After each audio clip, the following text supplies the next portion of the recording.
Yesterday we celebrated this great feast of Holy Apostles Peter and Paul after quite a lengthy fast period after Pentecost.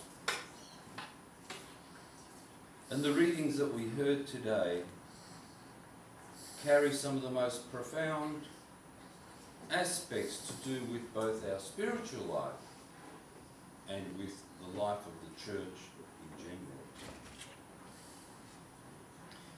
With our spiritual life in this sense,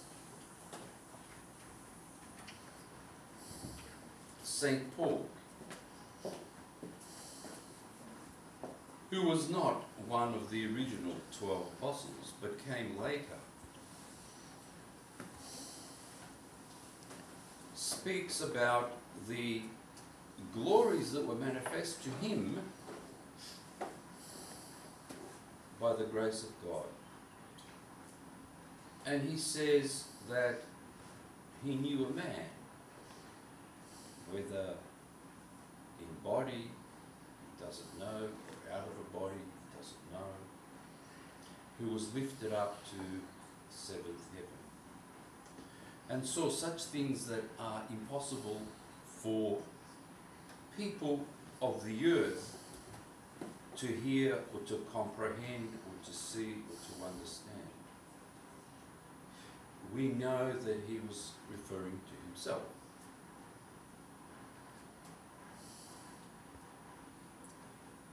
But despite these incredible graces that were given to him and all the other sorts of things that St. Paul was able to do, curing the sick,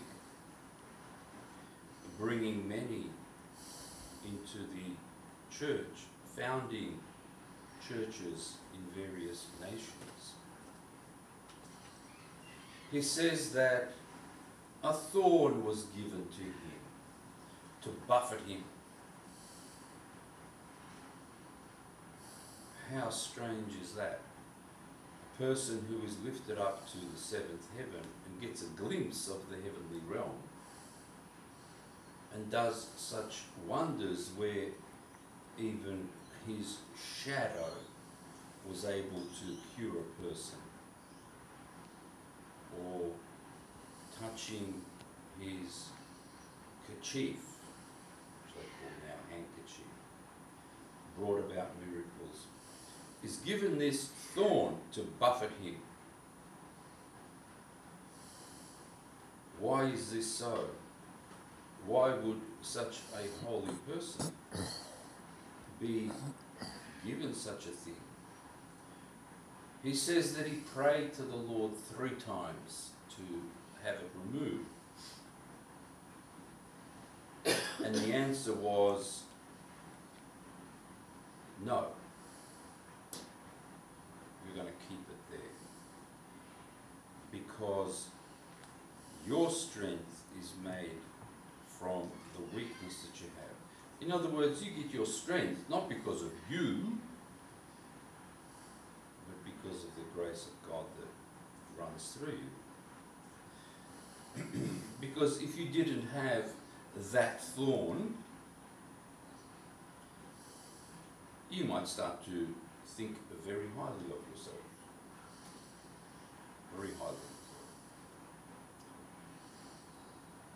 So highly that you would cut yourself away from the kingdom of heaven, because that pride was the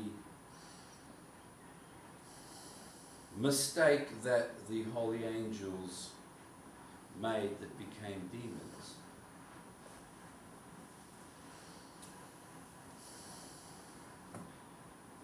Even a holy person of such a rank is still subject to the fall that we will experience. It's not removed from us.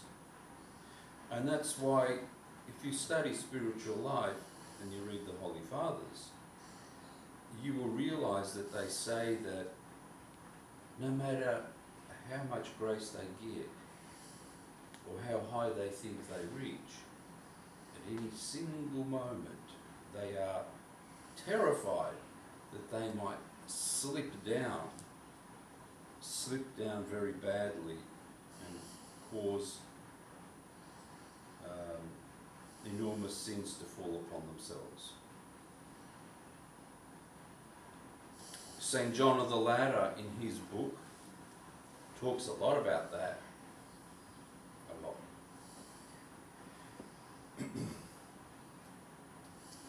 It's a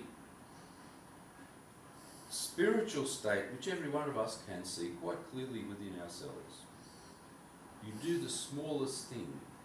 You give a 10-cent bit to a beggar on the street, and immediately there rises up inside you some sort of feeling that you've done something special. It's true. That's the sickness that lives in us.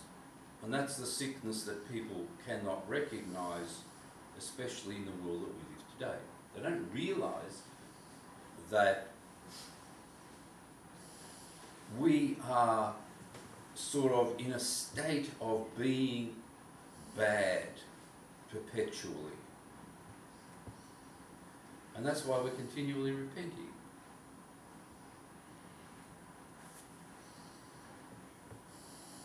And if this happened to St. Paul, who did these great things, imagine what sort of buffeting we need in our lives to sometimes get us back onto our feet and onto the righteous path so that we may not walk off it. What sort of buffetings are we talking about? It's a bit of a mystery which one St. Paul had. But for ourselves, we know that sicknesses, sorrows, setbacks, all sorts of situations of uncomfort where we find ourselves are all buffetings upon us to help us along the spiritual way.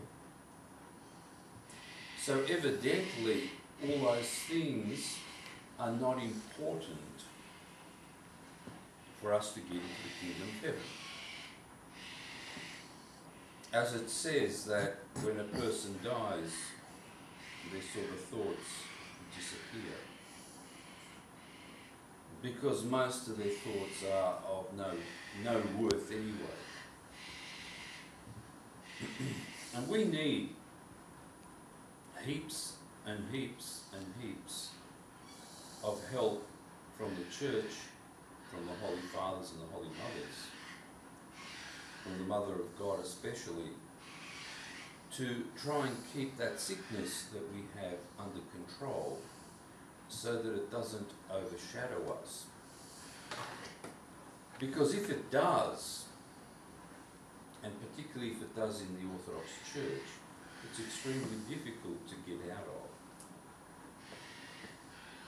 I am sure that you know, either from history or from your own experiences, people who hold high position in the church situation, who are quite ready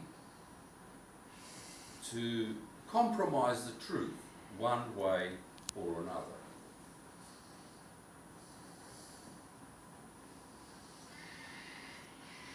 Who are not ready to sacrifice the comfort of their situation in order to tell the truth to others who come here to listen. Because that's what you come here for, to listen to the truth of things. What is the truth about things on earth today?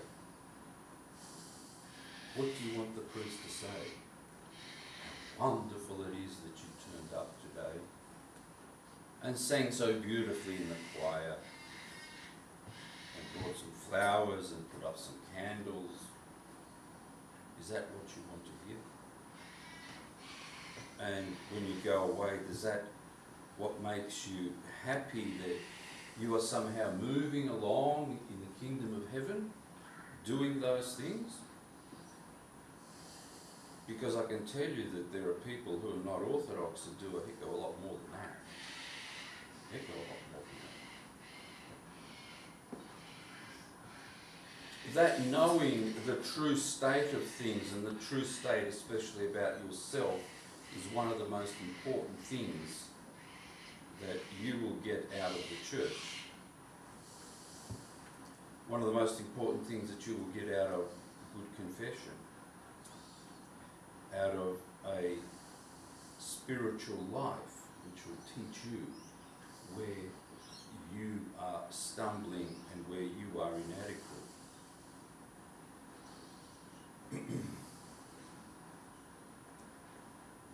And the second aspect of the readings today was the same story that we hear over and over again, and it's related to the spiritual life also, where Christ asks his apostles, "Who do people say that I am?" They've been with him for 3 years or so. They've seen him perform miracles. They've seen him being transfigured. They've seen him raise people from the dead, walk on water, command the elements, the weather, all sorts of things like that. And he asks them, "Who do you think I am?" Some of them said, "Well, they say that you are one of the prophets." St. John the Baptist, Jeremiah, Elias. And then he says, "But who do you say that I am?" And Peter says that thou art the Christ, the Son of God, the living one. And here again, the Lord says, "That's really good, your answer. But it did not come from you. You did not work this out. But it came from my Father who is in heaven, who revealed this to you. And that confession that you have just declared will be the rock upon which we will build the rest of the church." The confession that Peter did, saying that Christ was the Son of the living God, is indeed the rock upon which our church is built. And each year there seems to be less and less talk about the rock of Christ in the church. And people get together and talk about so-called religious things and hardly even mention Christ anymore in their discussions. But certainly theological schools, especially secular ones, have long ago given away Christ or reference to him, or have put him into such a small category that he's of real no significance.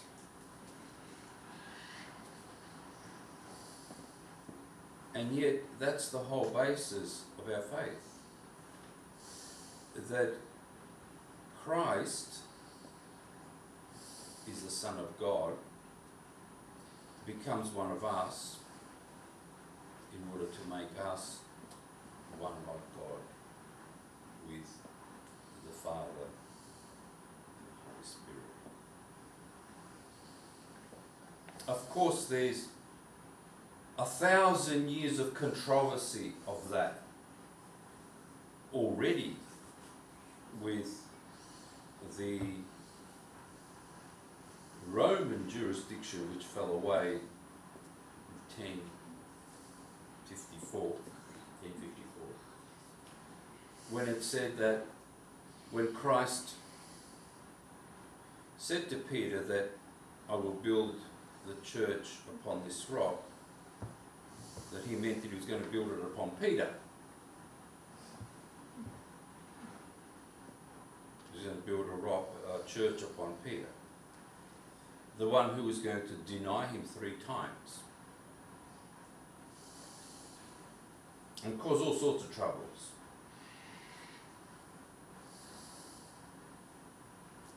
That is not the way it is. And even the Holy Fathers from the Roman jurisdiction at that time correctly interpret that piece as the rock being the confession that Peter did.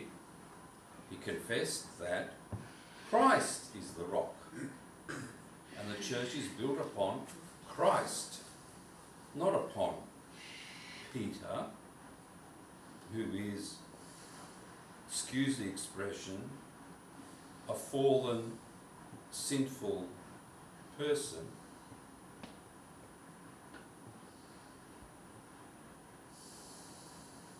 I hope you understand these differences, because these differences make an enormous difference to the way in which our spiritual life is taken. The church, with all its commandments from God, is not a cruel master telling us not to do this, not to do that, do this, do that, etc., etc., but treats us as children of the kingdom of heaven. And as some children are stronger than others, it requests them to use that strength. And as those that are weaker, it allows that weakness to pass by without harming their progress in their life. Not everybody can fast strictly.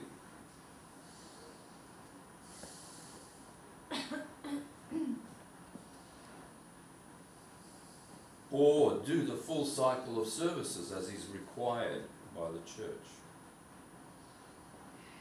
Name anybody who does that today. Full cycle of services every 3 hours as is specified. Or never has a bad thought, or a bad feeling, or maybe never even has anger. You know, it's pretty difficult when you get into spiritual life to find something good within yourself. And I say to people that when you have reached that stage of not finding something good within yourself, that's what we call progress. That's what we call progress. So if you want to know whether you're progressing in spiritual life, it's when you keep finding more and more faults within yourself. That's progress. How different is that from all the other so-called confessions, including the other Christians who have meetings and even clap and give honours to people who have supposedly done something great, being Christians. Let's call out so-and-so and clap him for donating $200,000 to the new building. And everybody claps and they give him a certificate or something like that. And inside, this person might be a raging maniac. You have seen in the past 2 weeks yourself how a person who had so many honours put upon them, but you couldn't give them any more honours. Even the Queen herself allowed this person to come into her chamber and spend time painting her. And in the end, he ends up in prison no spiritual life. No spiritual life. No understanding that whatever you do in secret is seen quite plainly by God, by your guardian angel, by the other spiritual powers. And if you are ashamed of showing those things to the population at large, well, I don't know why you would be, because there's thousands of others who have seen what you have done and what you have thought about that is shameful to me. They say that at the end of the world, all these thoughts of people will be revealed, and we will know exactly who was what and what they thought of everybody else. Did they really love their brothers, sisters? Did they really love those close by? When they met them and said, "Oh, how wonderful it is to see you today," did they really mean that? Or was it just a thing they did? There's a lot of simple little things to think about, yet every single one of those is a truth about your spiritual state, your heart. Is it true? And is that truth in line with what you show externally? Or is there a different world inside you which you hide from everybody else? And that world might be full of dragons and demons and all sorts of horrors which will be revealed one day. God help us in this big struggle, and thank the Lord whenever you are buffeted, because the buffeting is there for you to wake up and see in yourself the problems that you have. And I can't stress enough, every week I bombard you with this, that those of you who have children, those of you who are young and forming a worldview, and maybe even older, be aware that the worldview that is forced down your throat is a worldview contrived by Antichrist. It is not the truth of things. In school they teach you about things like the Big Bang and evolution and all those sorts of things. And they put it under science, which it is not.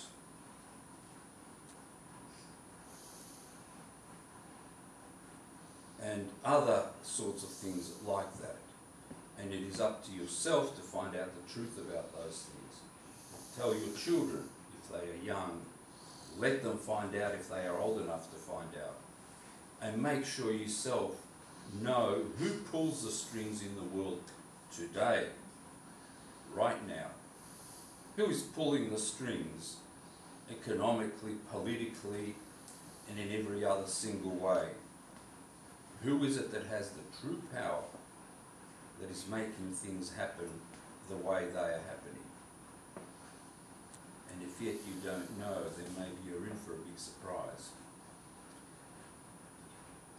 And I so wish that those who are ordained in any way and get a chance to speak to people in the public do indeed tell them the truth about these things, even if that means being brought before the courts for all these so-called new laws that they've got now. Insulting somebody because they cover their face or something like that. For calling a spade, basically. trial now, calling a spade a spade. Stupid. God help us with these struggles of ours, and remember that Apostle Peter and Paul, and today when we commemorate all the apostles, we actually commemorate the state of our own being as apostles, bringing forth the Orthodox faith wherever we go, by our actions, by our words, by our deeds, and especially by the secret life that is within ourselves that nobody but God sees.